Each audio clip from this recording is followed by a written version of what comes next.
Good morning, everyone, on this glorious late summer day. We need the rain. We need the rain. On behalf of the entire congregation, I welcome you to the Unitarian Universalist Church of the Shenandoah Valley. I'm Cal Allen, your worship associate for today's service. We wish to acknowledge that we are on the traditional lands of the Shawnee and the Manahoac tribes who lived in this area prior to the arrival of the European settlers who then took it for their own land. We gather together with our doubts as well as our convictions, with our fears and our hopes, with our failures and our aspirations, with our sorrows and our joys. Whether you're joining us today for the first time or you've been a member or a friend for many years, we are glad that you're here. Whatever faiths you have known, if any, whatever your background, whoever you are, whomever you love, however you arrived here, you are welcome. Our speaker today is Dr. Ann Lessman. Ann's a lifelong UU and a member of this church since 1992. She's a person of many interests and talents. Many of you may have viewed her paintings exhibited under the name Anne St. Clair at various venues in the area. And she's also an expert on manual dexterity, able to explain not only left and right-handedness, but why some of us don't quite fit into yet another one of those pseudo-binary social constructs. Today's talk, what do you think, how do you think, though draws on Anne's professional training as a linguist and experience teaching Spanish at Shenandoah University, where she holds the position of Professor Emerita. Now, as Bob Lessman comes forward to light the chalice, let us say together, here and from our homes, the words for lighting our chalice. In the light of truth and the warmth of love, we gather to seek, to sustain, to share. And I invite you to join with us as we say our covenant. Love is the spirit of this church. The quest for truth is its sacrament. To dwell together in peace, and to seek the truth and freedom, and to help our neighbor. To these ends, we covenant one with another. Our opening song today is number 38, Morning Has Broken. Please stand in body or spirit as we sing.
Words for meditation are from Antoine de Exupéry. But he snuck in one they knew I couldn't pronounce. We live not by things, but by the meanings of things. It is needful to transmit the passwords from generation to generation.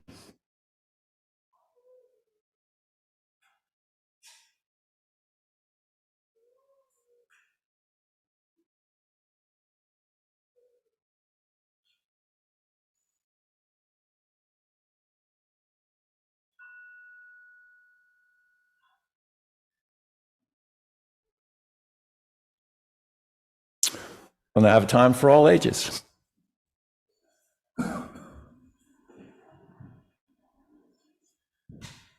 Good morning. So this is a story adapted from story of Henry Bergh and the First Humane Society. Sometimes anger can be a good thing. Henry Bergh's anger was. Bergh was a Unitarian who lived in the 1800s. He was also the man who founded the American Society for the Prevention of Cruelty to Animals. And it was his anger about the way people often treated animals which got him started. Bergh was a rich man who liked wearing silk hats and fancy vests. He loved the opera, and he traveled a lot in Europe. When he was 50, President Abraham Lincoln asked him to go to Russia as a diplomat. There, Bergh saw a man whipping a horse. He asked a policeman to stop the beating, but the policeman said the man owned the horse and could do anything he wanted to it. People who saw Bergh trying to interfere gathered around and shook their fists at him.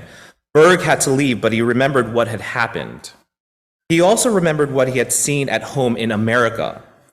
Overworked and beaten horses, dog pits where people bet on which dogs would kill the others, fights to the death between roosters or between bulldogs or bears, and pigeon shoots where birds were blinded in one eye so they could fly around crazily while wealthy hunters tried to shoot them. After leaving Russia, Berg went to England, where he met the president of the Royal Society for the Prevention of Cruelty to Animals. This organization had the power to stop people from abusing animals. Berg realized he could start a group like it in the United States. In 1866, he did just that. He created the American Society for the Prevention of Cruelty to Animals, the ASPCA. Berg helped New York State pass a law making abuse of animals illegal, but he did not stop there.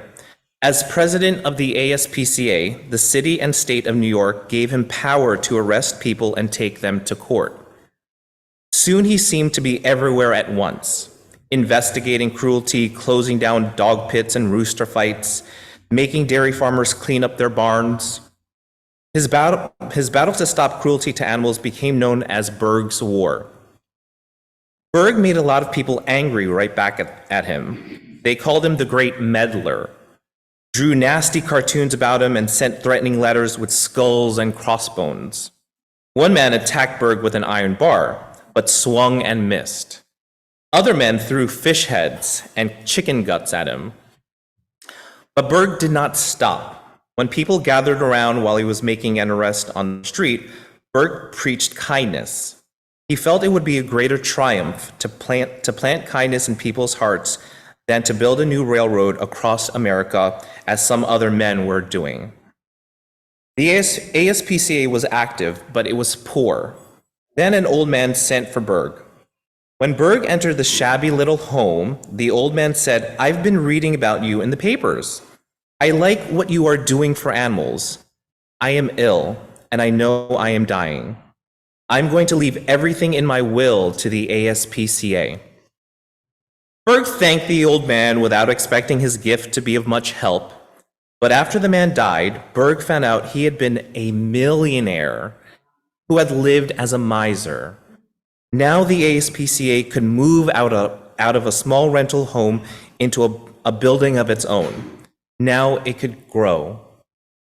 Within 5 years, societies for the prevention of cruelty to animals had sprung up in 19 states and Canada. One day, Henry Berg learned about a case of cruelty involving a small girl instead of an animal. He rescued her, and then with other leaders helped start the New York Society for the Prevention of Cruelty to Children. This was the first time people in the United States had organized to protect children.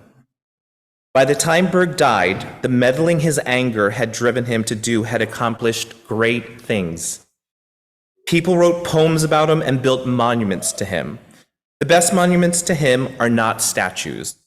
They are organizations and volunteers all over the world that protect children and animals, some right here.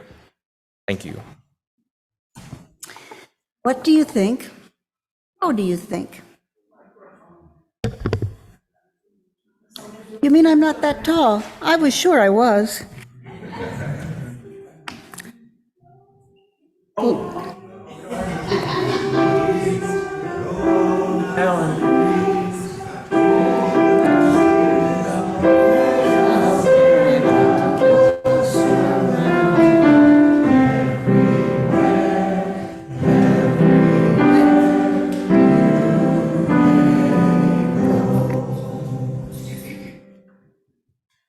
Sorry about that. No, this is a Unitarian church. We're not supposed to do things smoothly. We need to stay in character. All right, I'm about that tall? Okay. What do you think? How do you think? Language, which has made all civilization possible, is what makes us human. It's instinctive. Other species have primitive means of communication, but the quantitative difference is so great as to constitute a qualitative difference. Language, as a means to recall and transmit information about the past and collaborate on complex activities in the future, is unique to Homo sapiens. It is the way we understand reality. Language is inextricably woven into culture, and human languages vary just as human cultures do. The languages you speak determine what you can think, how you can think. There are a vast number of languages, probably more than 5,000, maybe as many as 8,000, and their characteristics may be very different. We perceive the world around us through the lens of language. Thought is a form of internal speech. What we tell ourselves about the world. As Steven Pinker put it, language is the stuff of thought. Words. We all have the experience of learning a new word that opens a new concept for us. Sometimes we borrow a word from another language because the perfect word doesn't exist in one language. Déjà vu, for example, refers to a feeling that we've seen something before, even when we know it isn't possible. Schadenfreude is a secret feeling of pleasure in another's misfortune. We may have experienced the emotion. Having a word allows us to grasp the concept fully. Recently, we've seen the Danish word hygge. Don't speak Danish.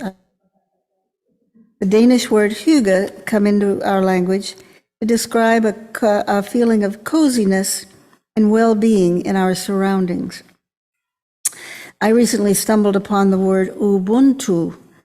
Ubuntu is a Zulu word for humanness, which says a person is a person through other persons, and stresses community and sharing. I'm still trying to wrap my mind around everything that encompasses, but I love that word. Code switching, you've probably heard about code switching.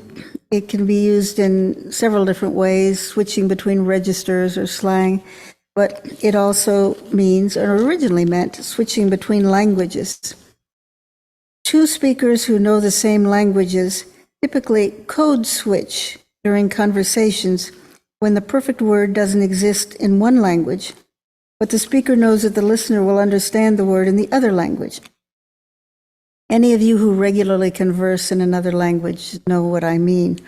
For example, the expression drop-add period. In academia means that period at the beginning of the semester when you can add or drop a course without penalty. And you can explain that in any language. But even in the language department, if I was speaking to somebody in Spanish or in French, we would be speaking along, and then one of us would say drop-add period, because it was efficient. We were code switching, and we knew perfectly well that the other person knew that.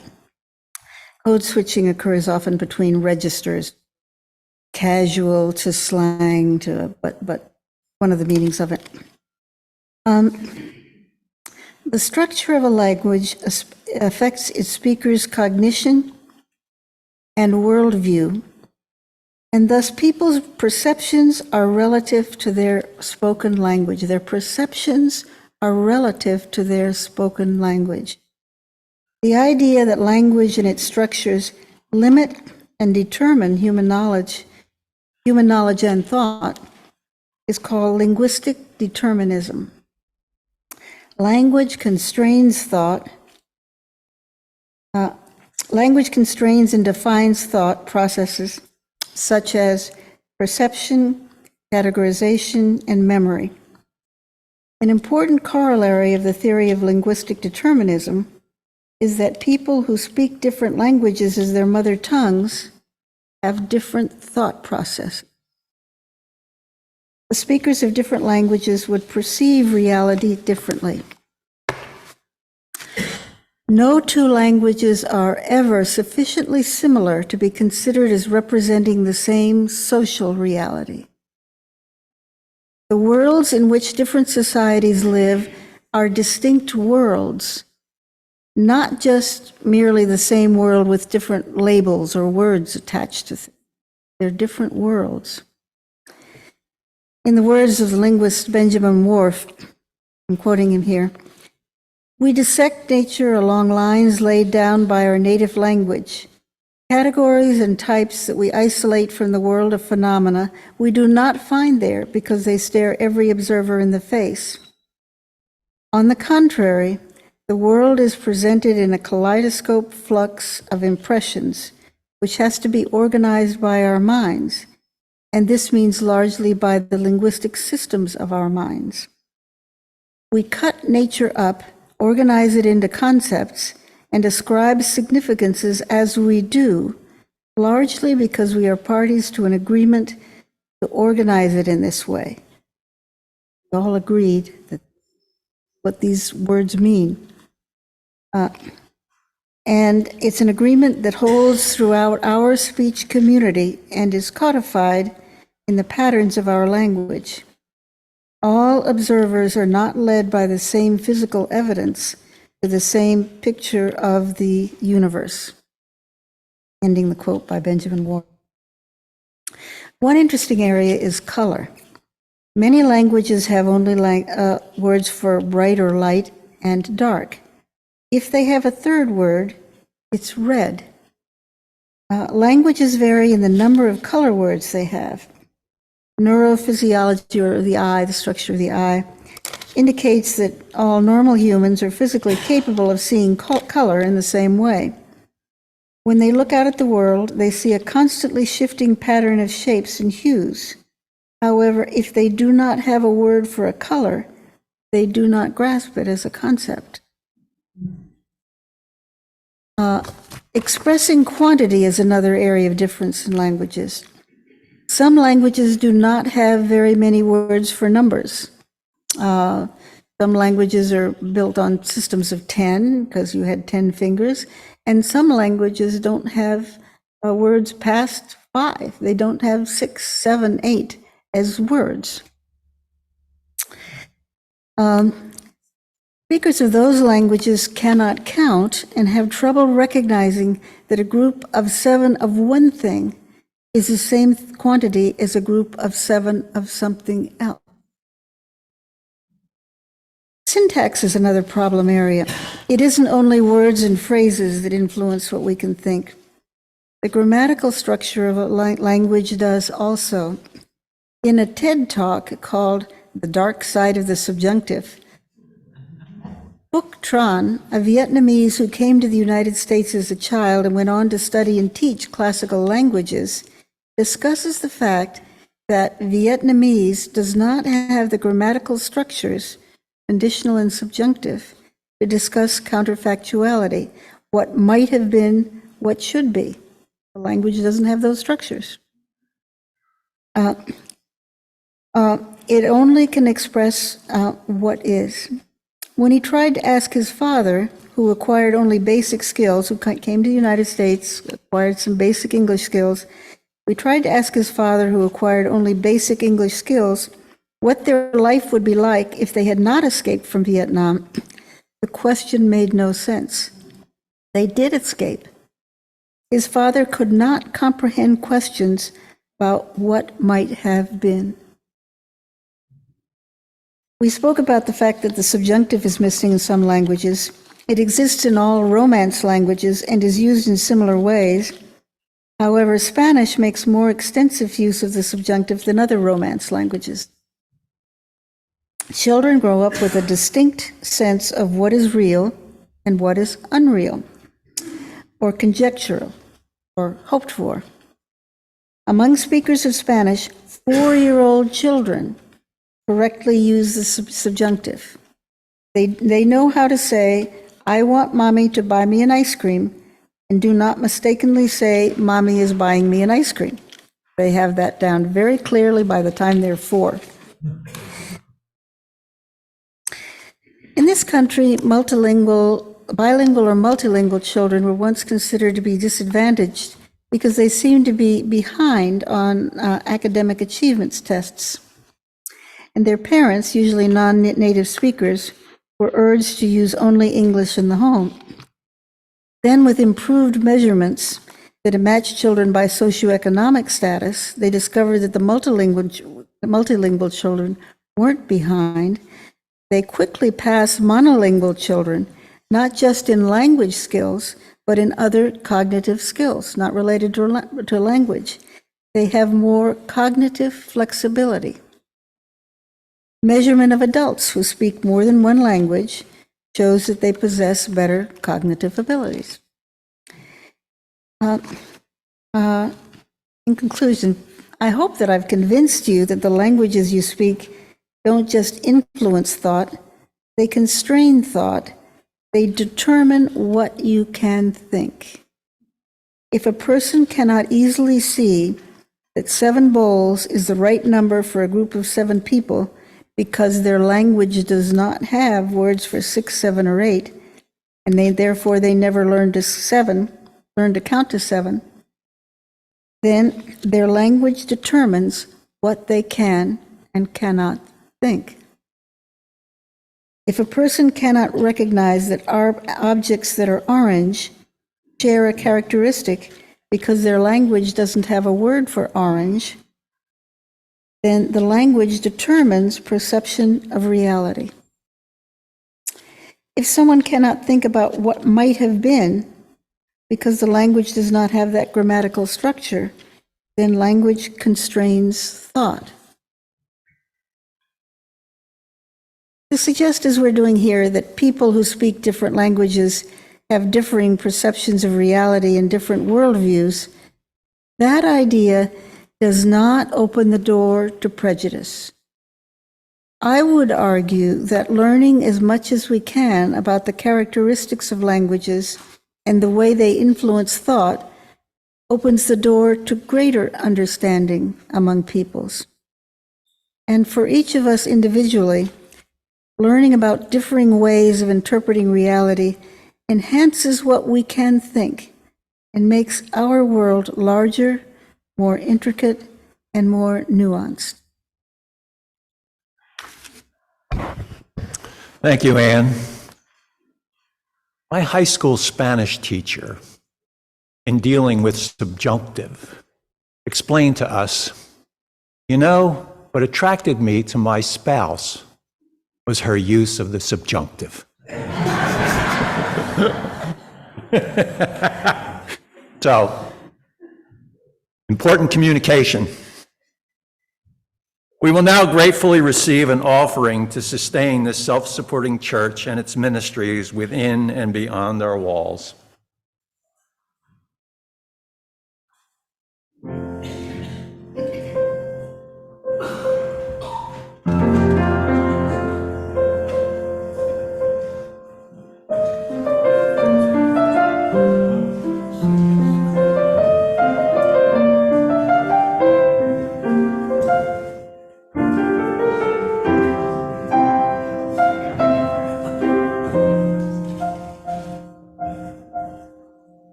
Our closing words are from John Brigham.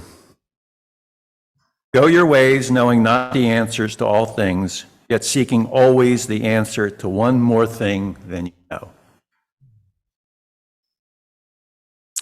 Our closing song is hymn number 187, It Sounds Along the Ages.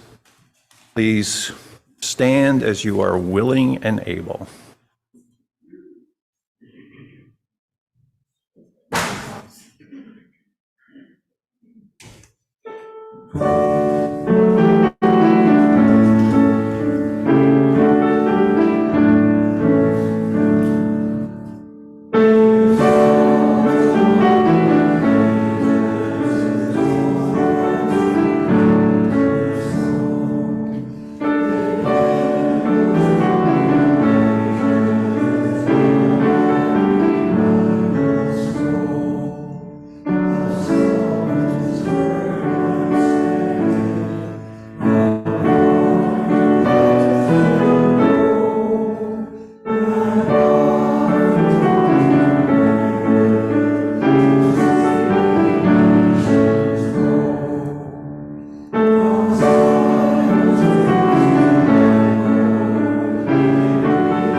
Now, as Bob comes forward, let us say together here and from our homes the words for extinguishing our chalice. We extinguish this flame, but not the light of truth, the warmth of our community, or the fire of commitment. These we carry in our hearts until we meet again.